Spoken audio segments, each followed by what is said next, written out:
Nathan Diaz, Vicente Luque. Donc là, c'est un petit peu le sujet de base, mais qui ouvre plein d'autres sujets aujourd'hui sur ce qui se passe avec l'UFC, sur les négociations, sur les contrats, etc., etc.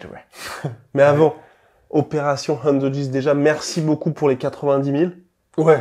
Que nous venons de passer avec succès. Un nouveau cap, qui ne nous change pas vraiment, mais je trouve que Rust a pris la grosse tête, hein, d'ailleurs. Voilà. N'hésitez pas. Un petit abonnement, un petit pouce bleu, ça nous aide énormément. Presque. On y est tellement presque, c'est ouf en vrai. Dinguissime. Est-ce qu'on lance le générique? Ouais. Let's roll. Swear.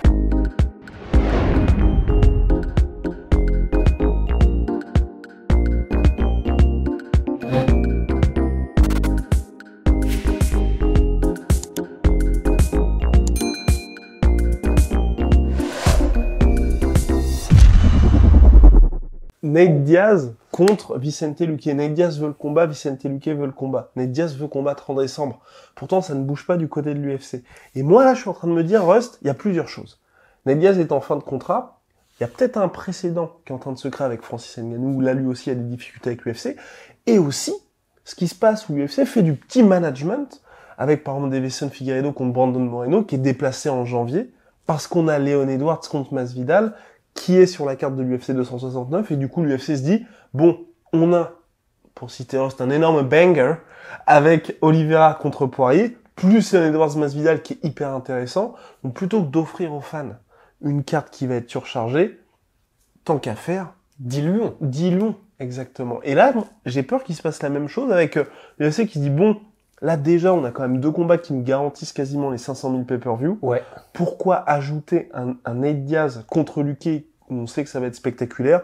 Bon, on sait qu'avec Nate Diaz, j'ai presque envie de dire que rien que son nom rapporte 200 000. Ouais. Pourquoi ne pas le mettre sur la carte de février où pour l'instant, on n'a que Adesanya contre Robert Whittaker?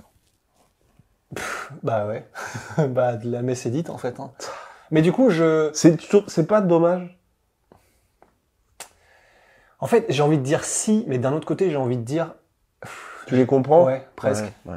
Parce que en termes de, c'est. Oui, on aimerait tous en tant que fan avoir la plus grosse carte de tous les temps. On adore ça. On surtout adore quand c'est possible. Et surtout quand c'est possible, on adore pouvoir se dire, là, ce samedi 25 septembre, on aura un truc où là, réservez le week-end, prenez les pop-corn, les pizzas sont là, parce que ça va être monstrueux. On adore se dire ça, c'est les meilleures soirées. Mais c'est vrai que de la part de l'UFC, enfin du point de vue de l'UFC, en vrai ça se comprend de ouf quoi, de vouloir, parce que en plus de ça, ça fait quand même des grosses cartes. Le fait de faire Oliveira Poirier et Masvidal Edwards sur la même carte, rien que ça aussi. Ouais, voilà. Rien que ça, c'est déjà une énorme carte. Donc, on les comprend, en fait, de diluer comme ça. Ça se tient. Même si on a envie de bouder, ça se tient. Et pour Nate Diaz, du coup, effectivement, ça aurait le plus de sens de le mettre sur la carte, entre guillemets, qui est pour l'instant la moins chargée. Mais reste encore à savoir ce qui va se passer, parce qu'il y a la chronologie des événements, mais il y a aussi le fait que Nate Diaz... Il y a des trucs qui se passent là, on sait pas trop ce que c'est.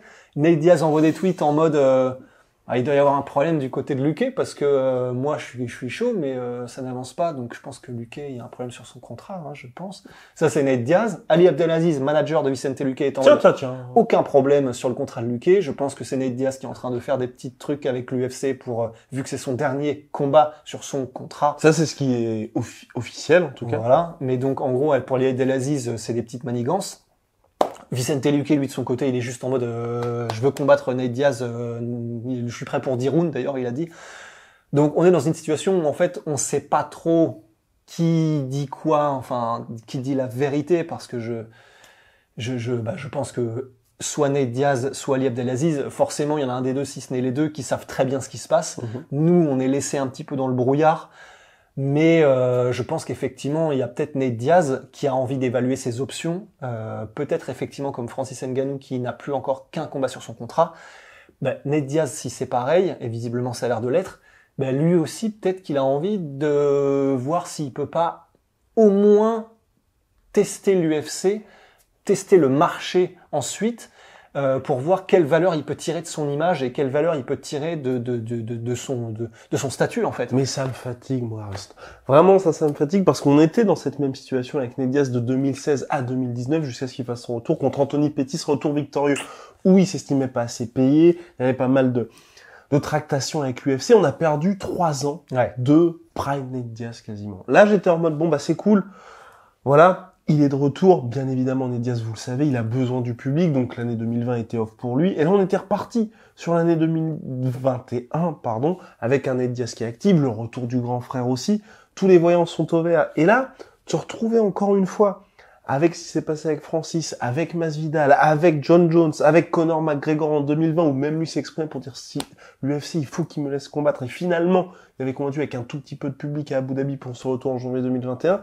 Je trouve que c'est vraiment dommage de se dire, il y a la possibilité aujourd'hui d'avoir les plus gros combats, que ce soit profitable à tout le monde, parce que bien évidemment, l'UFC ne perd pas d'argent sur ça, mais que pour des petits soucis, ça ne se fasse pas. Et que finalement, on ait des combattants qui sont comme ça dans leurs meilleures années. Ouais.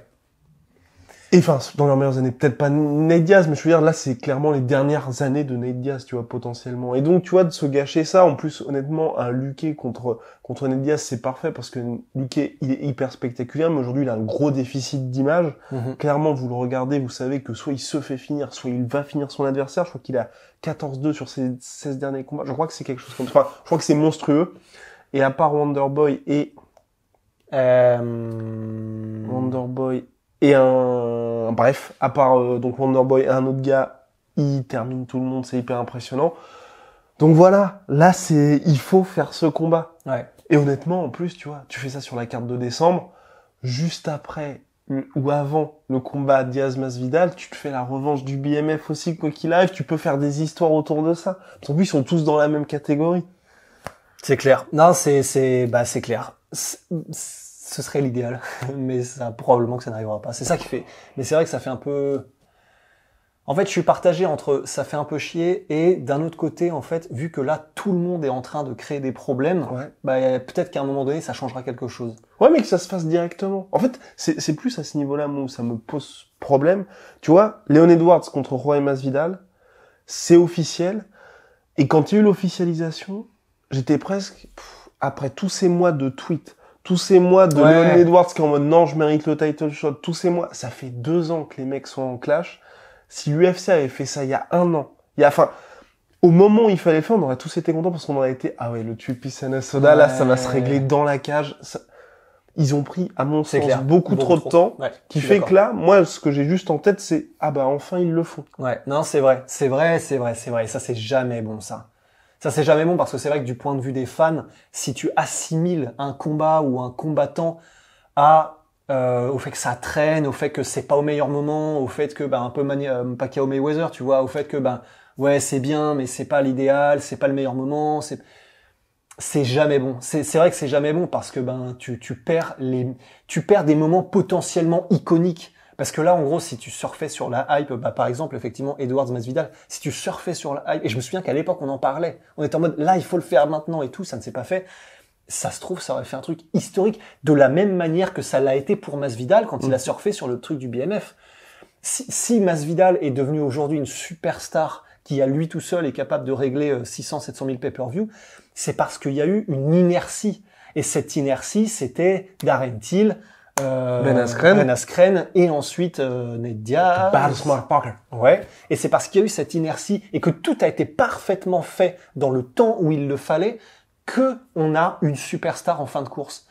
Mais c'est ça, pour avoir une superstar en fin de course ou en tout cas obtenir un statut le plus haut possible, il faut que la chaîne de production tout soit fait en même temps et assez vite, quoi. Et c'est ça qui est dommage, quoi. Parce que là, ça se trouve, Leon Edwards serait une star, hein. Aujourd'hui, si jamais le combat s'était fait à ce moment-là et que Leon Edwards avait gagné. Donc, tout le monde y perd, c'est clair. Donc voilà. Aujourd'hui, c'est un petit peu ça, moi, c'est un mini coup de gueule. C'est un mini coup de gueule, mais c'est dommage, tu vois, de pas... Ouais. Battre le fer tant qu'il est chaud. Battre le fer tant qu'il est chaud, et puis surtout, pour les fans, en tout cas, après, je dis plutôt fan hardcore, parce que c'est vrai que si les gens suivent un petit peu ça qu'au moment où il y a des combats, ils sont peut-être pas au courant de toutes ces choses, mais voilà. Là, il y a Cyril contre Francis qui arrive. Tout le monde devrait se dire, waouh, c'est génial, on a un choc heavyweight. Et là, finalement, ce qui fait la une des médias, c'est de se dire, et c'est malheureux, je suis entièrement d'accord avec vous, que Francis fasse son interview et qu'il dise, j'étais obligé d'emprunter de l'argent pour finir mon training camp et dire, il y a le champion de poids lourd qui a été obligé de faire ça. Enfin, tu vois, c'est que des petites choses qui polluent, mais à raison, parce que c'est quand même assez inquiétant, c'est quand même important, exactement comme tu le dis, Rust, qui polluent des choses on devrait se réjouir purement et simplement de ça. Là, Adesanya Whittaker, on va surtout parler du fait que Adesanya est obligé de déménager aux États-Unis pour pouvoir faire ce combat. L'UFC, à la base, je crois, voulait le faire en novembre. Ça va se faire en février. Mais après, pas mal de problèmes, tu vois. Je trouve que c'est dommage pour le sport, parce qu'on vit une époque formidable avec énormément de chocs, et je pense, hein, ne pas me tromper en disant ça, où on a un niveau qui est ultra monstrueux. Ouais. Mais le problème, c'est qu'il y a toujours des petites histoires. On va pas en parler, mais je vais quand même en parler. Aljamain Sterling, où là, on sait pas trop pourquoi, finalement, il va pas défendre sa ceinture, parce qu'on le voit. De nuque, Ouais, mais on le voit toujours en entraînement, faire plein de sparring, plein de trucs comme ça. Ouais. C'est vrai, c'est que de l'extrascolaire qui prend le pas sur le scolaire, et c'est chiant, quoi. C'est dommage, parce que nous, on veut faire notre devoir tranquillement. Ouais. Allez, bref. Je pense qu'on a fait le tour sur Nate Diaz. On espère que Vicente Luque et Nate Diaz va se faire. Ce serait plaisant. Oui, je sais, il y en a pas qui vont dire, mais Nate Diaz est fini, mais il va apporter en termes d'image énormément à Vicente Luque. Et puis, ça risque d'être un combat spectaculaire si ça se fait. Et puis, peut-être que Nate Diaz est fini en termes d'ambition pour le titre, oui, mais il est pas fini dans le cœur des fans, et il le sera peut-être jamais, tu vois. Never. Tant qu'il reste compétitif, ne serait-ce que 30 secondes par combat, c'est ouf, on en est là, hein. C'est clair. Mais tant qu'il reste compétitif, ne serait-ce que 30 secondes sur un combat de 25 minutes, et que il sait contre des mecs comme les numéros 5 mondial, ou là, Vicente Luque qui est top 10 lui aussi, bah, la hype sera là, hein. La hype sera là. Et cela dit, ils font ça en 5 rounds, mon pronostic serait une victoire de Nate Diaz. Oh. Si c'est en 5 rounds. Si c'est en 3 rounds, Vicente Luque all day. Si c'est en 5, Nate Diaz. Mais vraiment Nate Diaz. Oh, ça serait ouf. Oh. Affaire à suivre, en tout cas, big shout out my sweet pea, my sweet protein. Enfin, ça me donne envie de faire le podcast direct, là. Protein. Moins 38% sur tous mes protéines avec le code de la sueur, même plus encore, je crois. Enfin bref, moins 38% minimum toute l'année. Venom, sponsor de l'UFC, sponsor de la sueur. S'il y avait UFC, mais puis on n'oublie pas, on n'est pas au studio. Tsumi Art qui nous sponsorise pour la déco du studio. Et on prépare quelque chose de très gros pour la fin de l'année avec eux. Quand Rust a appris la nouvelle, il était bouleversé. Mais oui, c'est que des trucs qui ont pas de sens. Les 100 000 abonnés, ça n'a pas de sens. Là, ce qu'on prépare avec Tsumé, ça n'a pas de sens. Enfin, c'est... Allez. What a Life grâce à vous. Grâce à vous. Nous ne l'oublierons jamais. Enfin, nous ne l'oublions pas, surtout. Nous ne l'oublierons jamais comme si c'était terminé. Bref. Ouais. Allez.